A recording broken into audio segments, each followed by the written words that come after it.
Hello friends, I am Praveen Gupta. I am Rishabh Singh Mehta. We are from ABES Engineering College. We are presenting our project that is the smoke detector. The smoke detector means you can detect the smoke before your nostril. The smoke detector is a device which can detect the smoke, and there is a huge difference between the smoke detector and the fire detector. When there is a fire, definitely there is a smoke, and fire detector is a thing which alarms when the fire is there, and the smoke detector will tell you before the fire.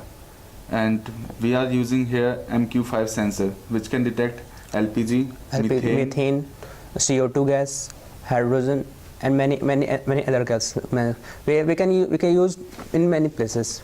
In this project, we designed this chip.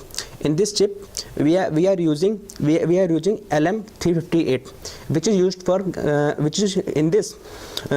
gas sensor inputs in this, and it will convert into output form.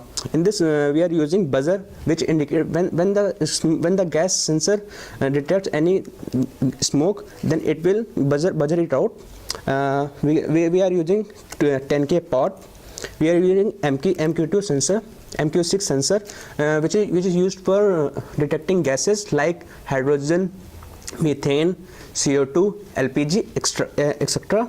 And we are using voltage converter, because since our chip is capable of 5 volt battery, but our battery is 9 volt, then so we use this voltage regulator. So we are showing you how it's working. It's working is when we are interacting the smoke to a gas sensor, then it will buzzer it out. So the working.